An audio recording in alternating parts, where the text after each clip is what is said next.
Have you ever looked around your room and felt like you're living in a museum of half-finished lives?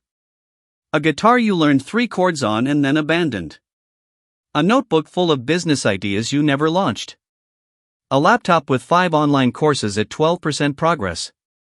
A gym membership you used for exactly 2 weeks.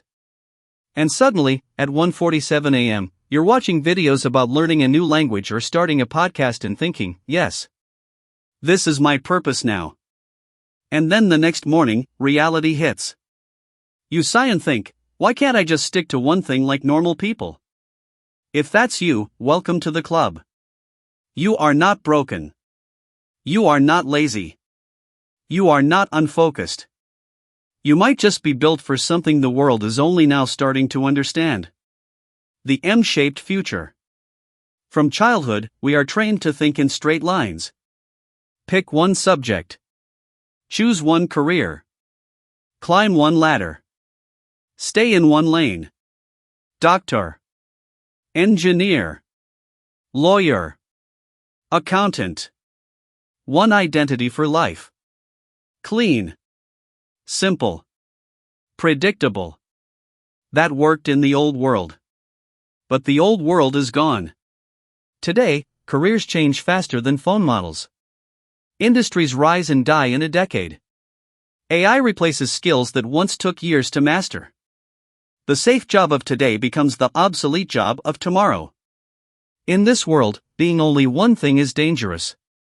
And your restless curiosity? Your constant urge to learn something new? Your habit of jumping between interests? That is not weakness. That is early adaptation. Let's talk about the lie that made you feel like a failure. Jack of all trades, master of none. People use it like an insult. Like it means you're shallow.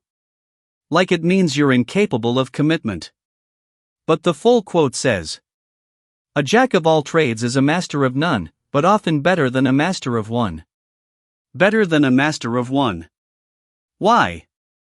Because life is no longer a straight road. It's a storm. And storms don't reward rigidity. They reward flexibility.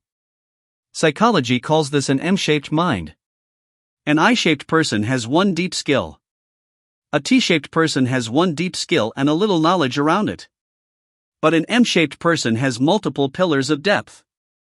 Not shallow curiosity. Real skills. Real experiences. Real seasons of obsession. Music for a few years. Then design. Then psychology. Then business. Then fitness. Then technology. To outsiders, it looks chaotic. To evolution, it looks brilliant. Think about nature. Does it put all its survival into one system? No. It builds redundancy. You have 2 lungs, 2 kidneys, backup systems everywhere. If one fails, another takes over. Your multiple interests are psychological redundancy. Economic redundancy. Identity redundancy. If one path collapses, you don't collapse with it. A person who only knows one industry panics when that industry dies. A person with layered skills pivots. That's why you feel drawn to many fields. Your brain is unconsciously building safety. Now here's where most multi-passionate people suffer. They compare their timeline to specialists. At 25, someone is a senior engineer. At 30, someone is a manager. At 35, someone is a director.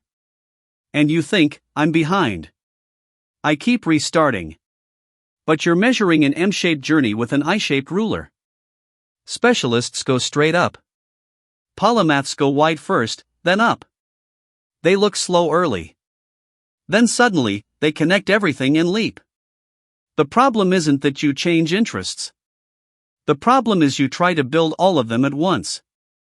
You try to learn coding. Start YouTube.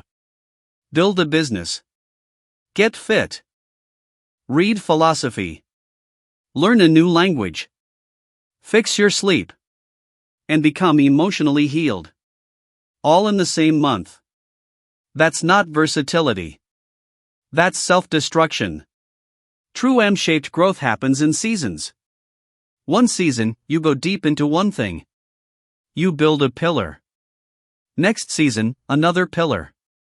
Not because you quit. Because you completed a layer. Later, those pillars connect. The musician becomes a content creator. The programmer becomes a product designer. The psychology lover becomes a marketer. The fitness nerd becomes a coach. And suddenly, you're not competing with millions anymore. You're in a category of one. Your value is not in being the best at one thing. Your value is in being the only person who combines your exact mix of things. Think of a Swiss Army knife. A single blade is sharp. But when life throws different problems at you, the knife with scissors, screwdrivers, and tools survives. That's you. You are not meant to be a single instrument. You are an orchestra. The shame you feel? It comes from living in a system designed for another type of mind. Schools reward linear thinkers. Jobs reward narrow specialists. Society praises people who stick to one thing. But the future rewards connectors.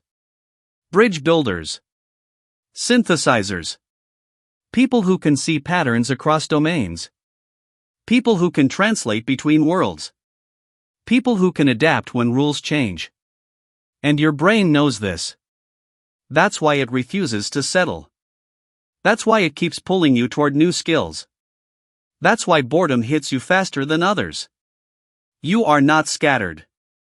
You are scanning. You are gathering pieces for a puzzle that doesn't exist yet. But one day, it will. So stop calling your past wasted time. That photography phase taught you how to see. That writing phase taught you how to think. That business phase taught you how to decide. That fitness phase taught you discipline. That psychology phase taught you people. Nothing was random. Nothing was useless. It was preparation. The future will not belong to the narrowest expert. It will belong to the fastest learner. Not the one who knows everything. But the one who can learn anything. And that is exactly the kind of brain you have. You don't have too many interests. You have a future-proof mind. You are not behind. You are building in layers. You are not confused. You are multidimensional. You are not unfocused. You are early in an M-shaped world. And one day, when others panic because their single ladder disappears, you will calmly step onto another. Because you never stood on one ladder. You built a network. So next time you feel guilty for being curious, remember this. You were never meant to be one thing. You were meant to be the bridge between many. And in a world that keeps changing its rules, the bridge is the most powerful place to stand.